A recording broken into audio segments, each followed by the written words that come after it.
Chapter 8. The light turned off. Caleb said, nudging me from my comfortable stupor. I unwound myself from his arms. We had been sitting on the bench for over an hour, waiting for some sign that Jessica was in Unit 10. Well, that wasn't all we were doing. There had been mind-numbing kisses and roaming hands. But most recently, we were cuddled together, watching the window. "Do you think the boyfriend went to bed?" I asked. I doubt it. Let's head to the front. I bet he's heading out. Caleb and I hurried to the front door. We rounded the corner just as Katerina strutted out. Cat? Caleb called. She turned in our direction. Her eyes brightened when she saw Caleb and then darkened when she spotted me a step behind. "Hello, Caleb," she drawled with bedroom eyes. "I've missed you at Lost City. Where have you been?" He glanced at me before answering. I've been occupied. Do you live here? "For now," she said, stepping close. "Would you like a personal tour?" she asked before flicking her eyes at me. "No pets allowed." Caleb reached behind to give my hand a reassuring squeeze. I'd like a tour. Do you have time now? Kat linked her arm with Caleb's and urged him to the front door. "I always have time for you." I followed behind, wondering if I should stay outside instead. The decision was made for me. Kat whipped her head around. "You're not invited." Caleb turned and said, It will only take a few minutes. I'll be back soon. A sly smile escaped Kat as she opened the door and pulled Caleb in. "We'll see about that." The door slammed shut. I watched through the glass doors as they walked up the staircase. Soon they were out of my range of vision. I watched for lights. Nothing. Quickly racing to the back, I made it in time to see the light flip on. Kat waltzed past the window with Caleb in tow. Her long limbs clung and weaved around him, capturing her prey. His body was rigid as she pawed at him. "Dear Lord, she's going to devour him," I muttered. "Who?" a voice asked. I squeaked and whipped around to find a man standing near me. It was hard to make out his features in the dark shadows. Tall and thin with dark hair were the only things I could discern. "Are you talking about Kat?" the man asked, pointing to the window. I returned my gaze to the window. Caleb stepped back, untangling himself. Katerina jumped forward, crushing him against the wall. "Do you know Kat?" I asked, watching as Caleb sunk down to dodge out of her arms. "Yes. Unfortunately, I fared better than your friend." "Unfortunately," I repeated, wondering how he could be more unfortunate than Caleb, who was now trying to block Kat as she climbed over the dining room table to feed on him. He sighed. "I'd give anything to be in that guy's shoes." Kat pounced, tumbling Caleb to the floor. I winced. "I think he'd trade places with you." Watching the window for movement after the tackle, I asked, "Do you live here?" A hand flew up in the window, followed by a leg. "I live in Unit 10. My eyes shot over to him. "Isn't that Unit 10? I asked, pointing to the active window. "No, that's Unit 11. I thought even numbers were on the right side. He shrugged. It must have been a mistake when they built the condos." Kat popped up with a devilish smile and then dove back down. I knew there was no reason to be jealous since Caleb was doing his best to fight her off. But it was a losing battle and my hands fisted together, eager to take a swing at. A punching bag. Nope. Her. I definitely wanted to take a swing at her. It's been too long between rounds with my punching bag. "Do you know that guy?" He's my date. At the man's open-mouthed reaction, I said, "I don't suppose you'd let me inside the building?" "Charging in to defend your man?" He joked. I shrugged. He seems to be losing and she's a manipulative woman. I wouldn't want him in there too long without backup. "I'll let you into the building." Caleb popped up, his disheveled hair sticking every which way. Kat clawed him to the ground again. "How are you at impersonations?" I asked. "Not very good. Who did you have in mind?" "Can you pretend to be a cop?" His dark eyes slid to me. "That's illegal." I have to gain entrance somehow. I don't have enough muscle to knock down the door, and she won't open the door for me. You don't happen to have a crowbar, do you? I'm sure he'll be fine. The man said, turning his attention to the window. We watched as Caleb deflected Kat's advance and jogged to the door. Kat jumped on his back, wrapping her limbs around him like a vine strangling a tree, halting his escape in mid-motion. Are you sure about that? I asked. Just knock on the door and say, "Police. Open up." I'm sure she'll let you in. Why not call the cops instead? They take too long. When he didn't budge, I knew I was on my own. Fine, just let me into the building. I'll knock on her door and hope for the best. He dug his keys out of his pocket and unlocked the door, allowing me in. I jogged up the stairs and listened at the door. You know you can't get away, Caleb. Remember how good we were together? Just give in. You know you want me. Every man does.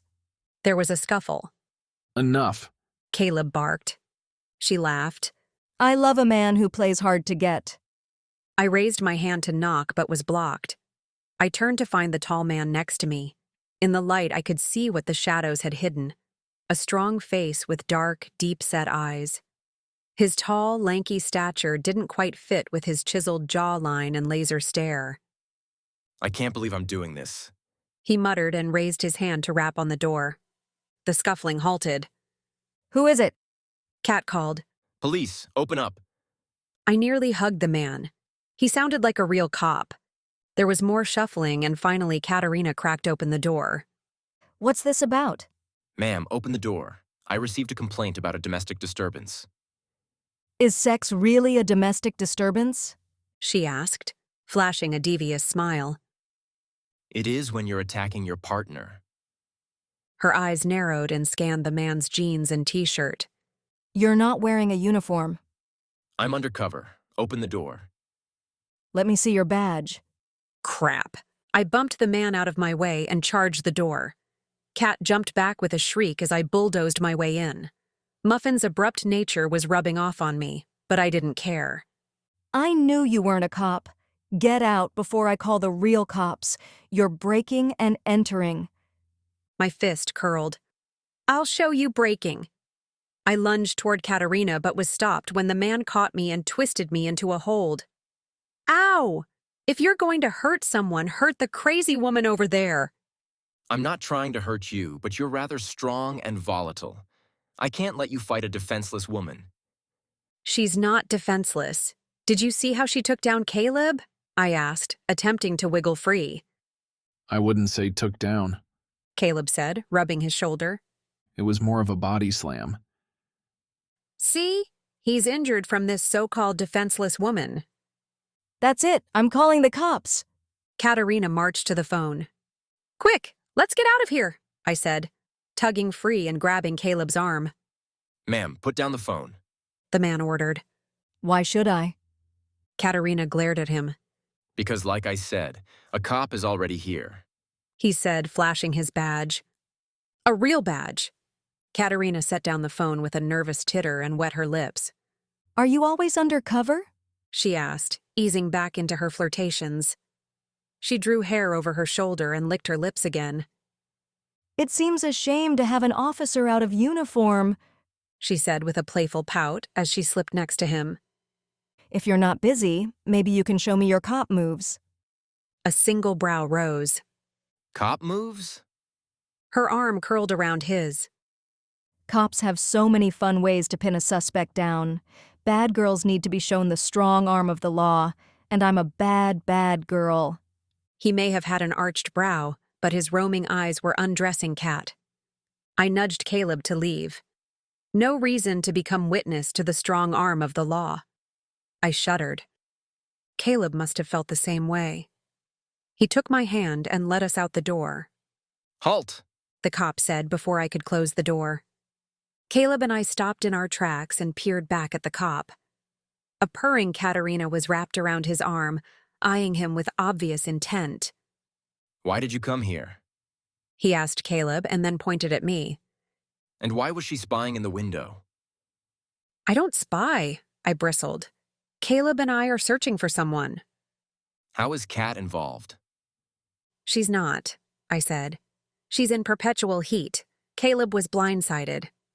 Katerina huffed. I am not. I enjoy time with men, that's all. All men, all the time, I countered. How dare you? She lunged at me. Stop! The cop barked. Who are you searching for? I'm looking for my PR manager. Caleb said. I heard she might be staying here. The cop looked at Katerina. Who else is living here?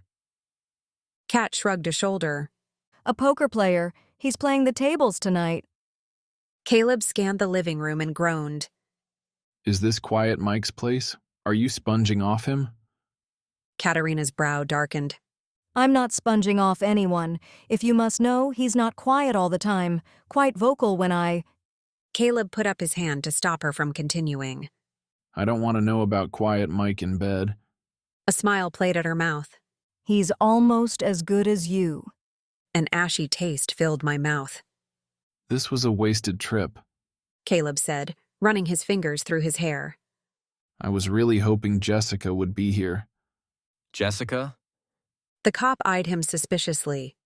What do you want with her? Do you know her? Is Quiet Mike her boyfriend? Caleb asked, looking puzzled. I know I would have remembered that. I touched Caleb's arm. This is Unit 11. He lives in Unit 10, I said, pointing at the cop. Didn't you notice the number on the door? He shook his head. I was more concerned about her hands. Why do you want to see Jessica? The cop asked again. Caleb eyed Kat before turning his attention to the cop. Can we talk somewhere private? Get rid of Nadia. Kat suggested. I can please 2 men privately. Kat, give it a rest. Let's go to my place.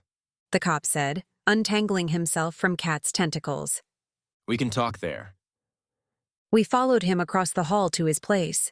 He unlocked the door and let us in. Kat was slinking her way in when he blocked her. Not tonight. He said with a smack to her bottom, sending her fuming down the hall. He closed the door and locked his gaze on Caleb. What's this about? Are you Peter? I asked. His hard gaze shifted to me. Yes, do I know you? No, your name was on the door, I said matter-of-factly. A small smile cracked. So it is. Why don't we have a seat? I scanned the living room. It was large and comfortable. Nothing stylish, just functional comfort. A bachelor pad. Definitely not the home of a dominant girlfriend. Caleb followed as I headed to a chair. He swung around and nabbed the chair first, landing me on his lap. I tried to stand, but Caleb kept his arms firmly around me. Peter arched his brow. Newlyweds? First date. Caleb said with a silly grin. Odd first date. Peter said, settling into a chair across from us. So, who are you?